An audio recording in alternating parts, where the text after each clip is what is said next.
Hi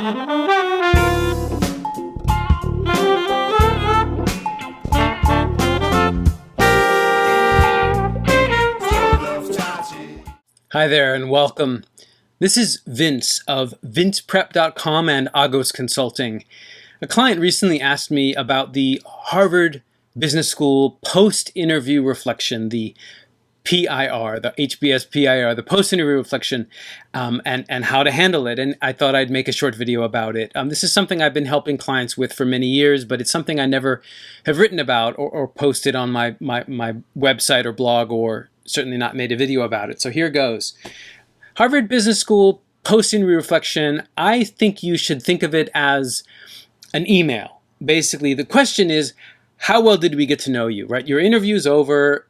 How well did we get to know you? And I suggest you think about answering the question more or less like this. You got to know me very well. It's sort of, my logic is essentially 2 + 1. Talk about 3 topics, 2 of which you think were very clear. You got to know me very well in terms of A and B, but maybe I could have explained C a little bit better, or if we'd had more time, I would have liked to have talked about C. In other words, if you talked about topic C and you wish you talked about it more effectively, you can use this opportunity to clarify. Or if C just didn't come up because of 30 minutes or 30+ minutes, you just ran out of time, then this is the time to add new information. But just be careful that it's not another essay. I think the length of this thing should be 1.5 pages or less. Most of my clients get this within 1 page, which means more or less 500, 450, 400 words, I think should hopefully be enough. Again, though, there is no word limit. And as Mark Twain or someone said, if I had more time, I would have written a shorter letter. In other words, I don't think the quality of the writing here needs to be as clear and concise as your essay was, because you had months to write the essay, whereas here you really only have 24 hours. Absolutely do not give in to the pressure that some of you may be feeling to, I got to prepare this ahead of time. Wouldn't that be great?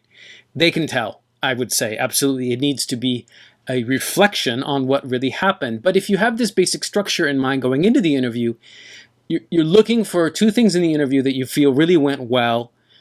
Dear HBS, thank you for this opportunity. I really enjoyed my conversation with so-and-so.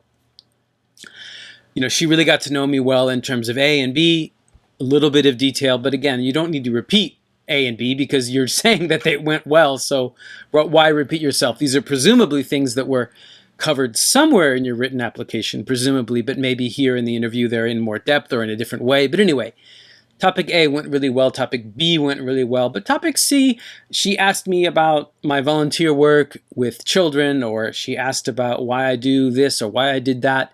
And I wasn't maybe quite clear or articulate enough about my motivations or the situation or the context of that activity, or we simply ran out of time and I didn't get to talk about my huge love of salsa dancing and how it relates to my personality and how that relates to my potential contributions at HBS or whatever. Something new, either what else or something new plus alpha, new topic, but again, very short, not pre-prepared because you don't know what you are or aren't going to talk about at the interview.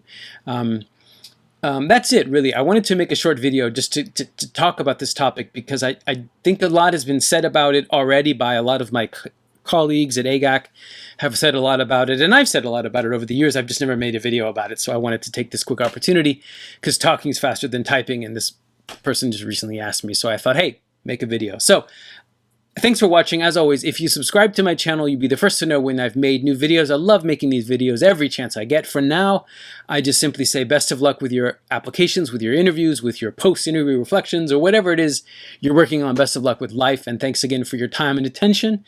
Bye for now.